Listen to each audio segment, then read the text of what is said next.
वीतराग परमात्मा महावीर को नमन।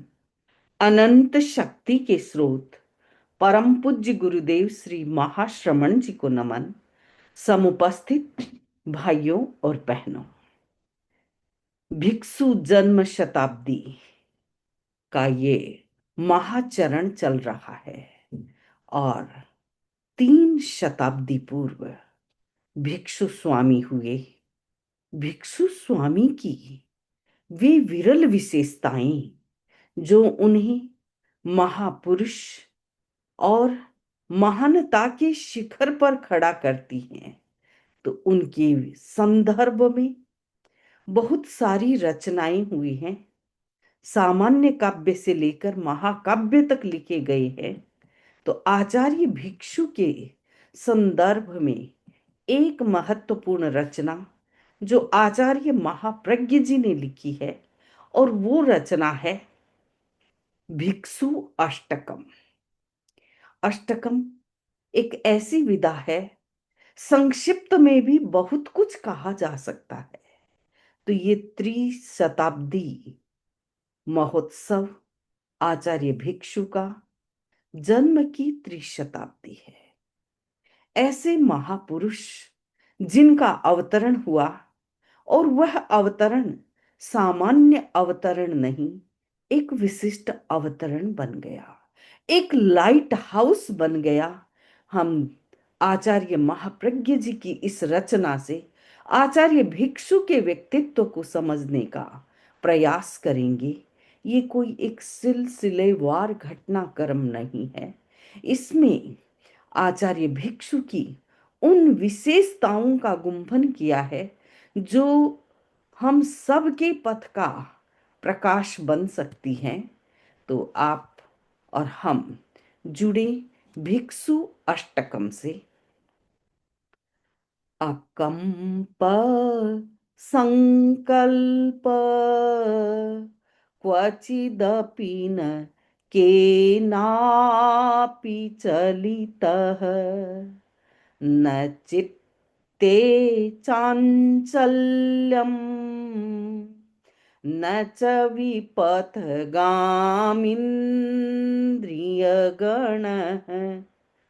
समं सोढागालिः क्वचन घन मुष्टेः प्रहरणम्, प्रसन्नात्मा भिक्षुर्नयनमवतारम्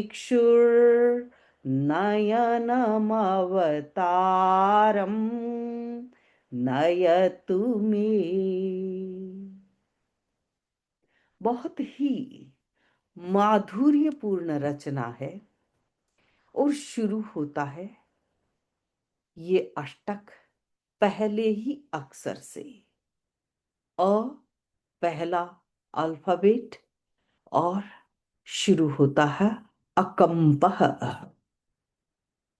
संकल्प है। उनका संकल्प कैसा था? उनका संकल्प अप्रकंपित था। आप जानते हैं, जिस दुनिया में हम रह रहे हैं वहां निरंतर कोई न कोई वाइब्रेशन चल रहा है। पूरी दुनिया, पूरा जगत वाइब्रेट हो रहा है, परिणमित हो रहा है, बदल रहा है, प्रकंपित हो रहा है। और ऐसे प्रकंपन के मध्य आचार्य भिक्षु का संकल्प अप्रकंप था।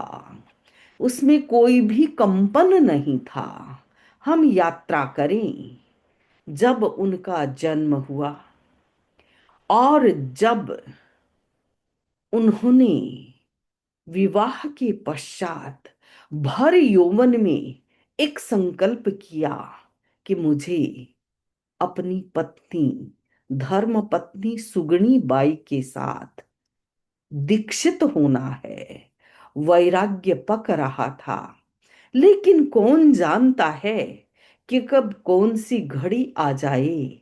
स्थिति ऐसी बनी कि उनकी धर्म पत्नी सुगणी बाई का देहावसान हो गया। प्रतिष्ठित घर में थे, चारों तरफ से सगाइयां आने लगी, पुनर्विवाह के लिए बाध्य किया जाने लगा। लेकिन वह संकल्प की लो, उन्होंने अपनी पत्नी के साथ संकल्प किया था कि हम दोनों सजोड़े दीक्षित होंगे। तो उस समय का वह संकल्प किसी भी सगाई, किसी भी आमंत्रण सगपण के द्वारा कभी भी प्रकंपित नहीं हुआ, अप्रकंप रहा। उनका संकल्प बदला नहीं। और जब वे दीक्षा के लिए तैयार हुए, उनकी बुआ, और उन्होंने कहा, अरे भीखण, तू दीक्षा लेगा तो मैं कटार खा के मर जाऊंगी। कहा, बुआ, कटार कोई ऐसे खाने की चीज नहीं, ऐसी पूनी नहीं है कि आप खा सको। ये मेरा संकल्प है और ये धुर संकल्प है, मैं इस पर अडिग रहूंगा। अनेक ऐसे उदाहरण बाद में भी आते हैं, लेकिन भिक्षु का संकल्प कहीं भी स्खलित नहीं हुआ, कभी भी चलित नहीं हुआ। आप जानते हैं कि जो संकल्प अकंप होते हैं, विकल्प नहीं होते, विकल्प बदलते रहते हैं, लेकिन संकल्प स्थिर रहता है। और वही संकल्प कायाकल्प करता है, मन का कायाकल्प करता है, भीतर का कायाकल्प करता है। तो आचार्य भिक्षु की ये जो आराधना, संकल्प साधना इतनी विशिष्ट थी।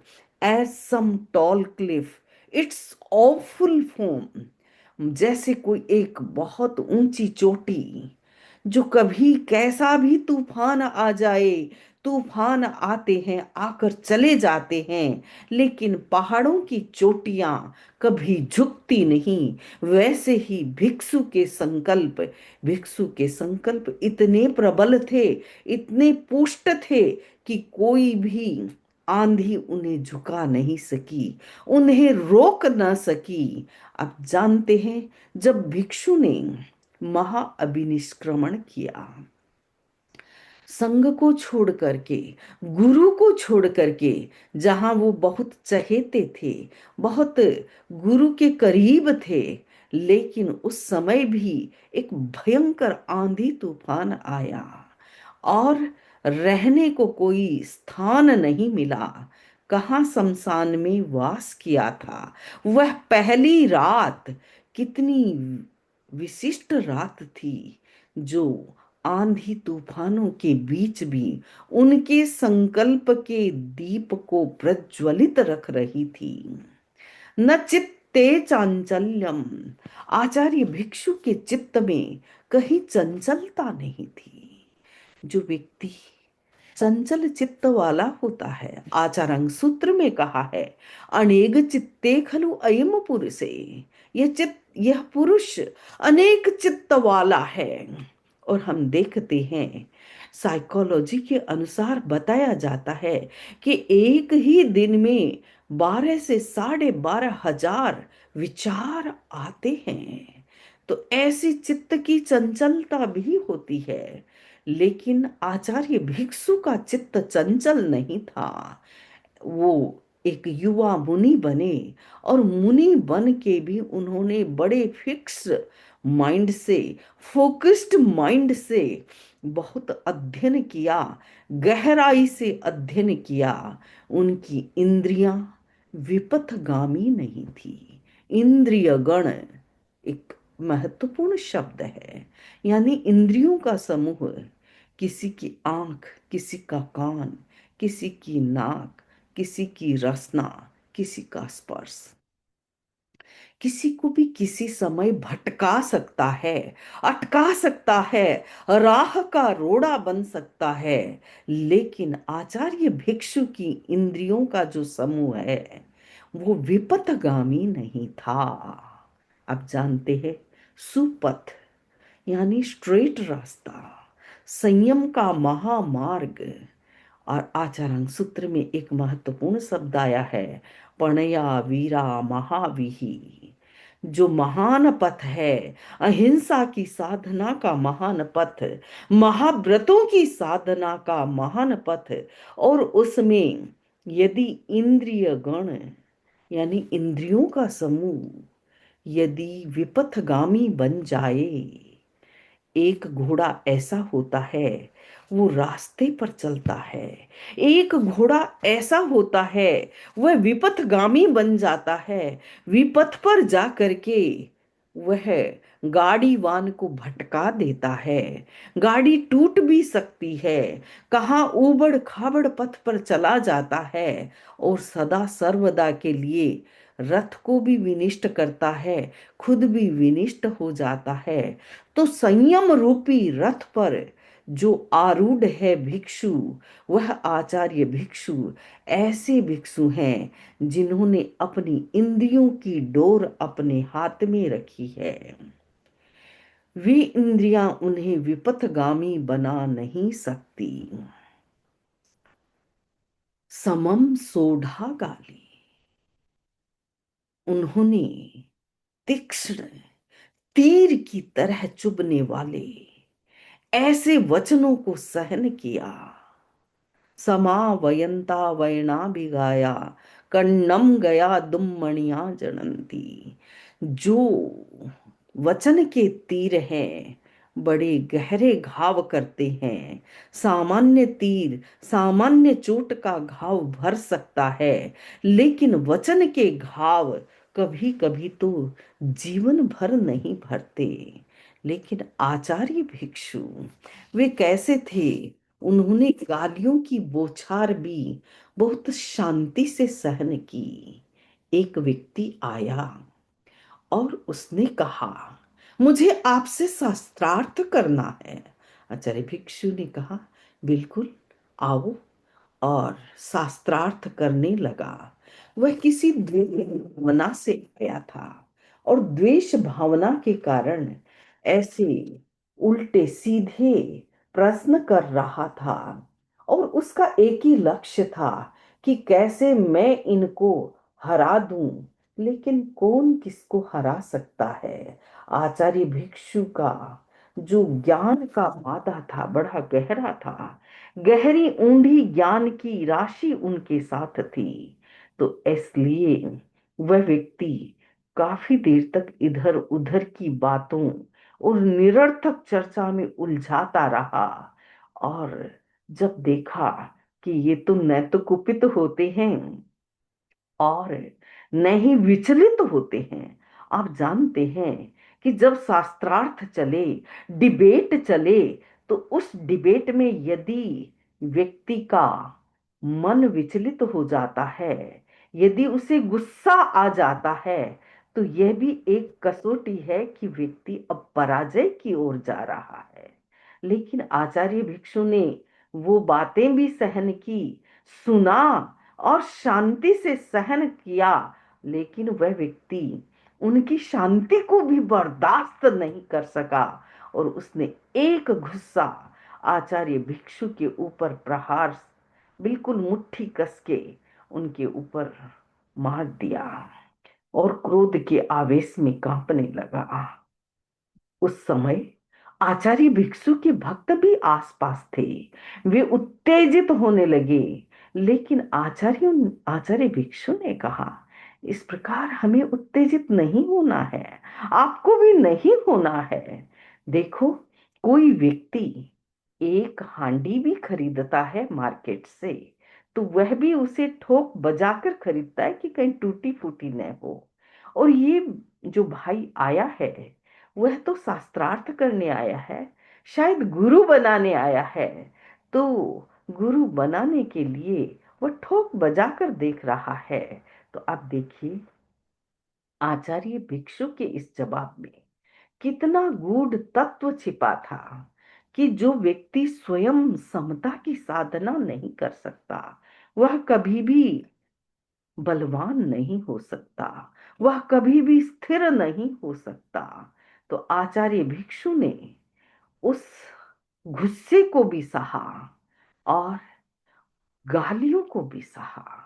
तो ऐसे आचार्य भिक्षु जिनका माइंड बैलेंस था, बॉडी का बैलेंस भी सजा हुआ था, ऐसे सदे हुए साधक आचार्य भिक्षु, ऐसे अकंप संकल्प के धनी, जिनका चित्त बिल्कुल स्थिर है, इंद्रियां सुपथगामी हैं, और जो वचनों के आघात को सहन करने की क्षमता रखते हैं, और गुस्सों की मार भी पड़ जाए तो उसमें भी सुस्थिर है, ऐसे आचार्य भिक्षु, प्रसन्नात्मा भिक्षु नयनमवतारम नयतु मे। प्रसन्न आत्मा भिक्षु, प्रसन्न आत्मा यानी निर्मल आत्मा, ऐसी निर्मल आत्मा वाले आचार्य भिक्षु मेरे नयनों में अवतरण करे। आचार्य महाप्रज्ञ जी एक महान साधक, एक महान कवि, और उनकी इस रचना में कितनी गहराई भी है, किस प्रकार उन्होंने आचार्य भिक्षु के व्यक्तित्व को इस पहले श्लोक में उजागर किया है, और भिक्षु के लिए जो एक एपिथेट दिया है, प्रसन्न आत्मा। प्रसन्न आत्मा का मतलब सुख दुख से प्रसन्न अप्रसन्न वाली बात नहीं है, यह है निर्मल आत्मा। तो ऐसी निर्मल आत्मा जो स्थिर है, और जो स्थिर होता है वही जल उपयुक्त होता है, क्योंकि उसमें बिंब अपना प्रतिबिंब देख सकता है। तो आचार्य भिक्षु आत्मा की शोध में लगे हुए थे, तो उनकी आत्मा साधना के द्वारा अब निर्मल है, और उस निर्मल आत्मा वाले आचार्य भिक्षु हमारे नयनों में अवतरण करे। भक्ति का एक रूप, प्रभु को बुलाया जाता है, प्रभु आप मेरे घट में निवास करो, ये हम एक ऑफर करते हैं। लेकिन आचार्य महाप्रज्ञ जी ने कहाँ ऑफर किया, नयनों में अवतरण करे, यानी उनकी दृष्टि भी भिक्षुमयी हो गई। भिक्षु की महान दृष्टि, उनकी महान दृष्टि में अब आचार्य महाप्रज्ञ जी ये कहते हैं कि आप और कहीं नहीं, मेरे नयनों में अवतरण करें। तो भिक्षु की दृष्टि और कहीं भी क्यों नहीं, आचार्य भिक्षु के पटधर 10वें आसन में विराजमान आचार्य महाप्रज्ञ जी की ये भिक्षु अष्टकम की रचना बहुत ही महत्वपूर्ण है। एक लाइट हाउस की तरह हम सबको ये प्रेरणा देती है कि क्यों नहीं हम इसे याद कर लें। अकंप संकल्प क्वचिदपि न केनापि चलित, न चित्ते चाञ्चल्यं न च विपथगामिन्द्रियगण,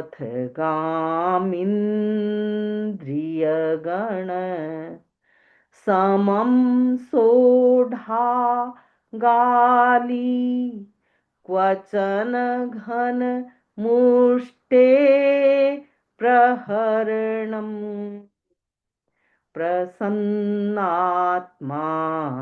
भिक्षुर्नयनमवतारम्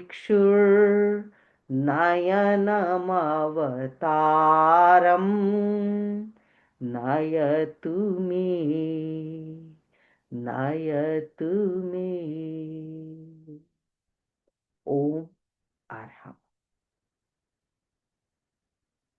फिर मिलेंगे अगले सप्ताह, तब तक के लिए हम ये कड़ी यहाँ ही छोड़ते हैं। आप सभी इसे कंठों में धारण करें, आचार्य भिक्षु को आमंत्रण दें कि हमारे भी नयनों में आप अवतरण करें। ये जन्म त्रिशताब्दी का अवसर, हम इस छोटी सी रचना को सप्ताह भर में याद करें। फिर नेक्स्ट सप्ताह दूसरे श्लोक के साथ भिक्षु अष्टकम के दूसरे श्लोक के साथ हम सब मिलेंगे। ओम आरहम।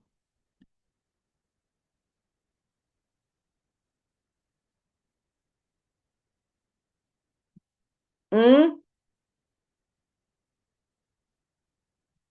पुण्य जी, कम।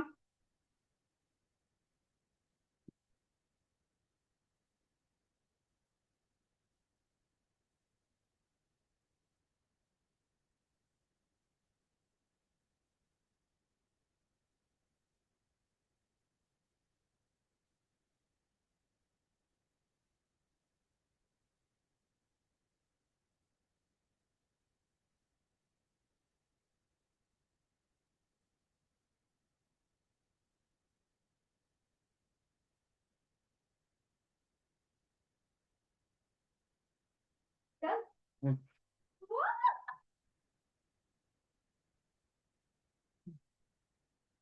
वो स्टॉप तो कर दियो, पर वो क्या उसे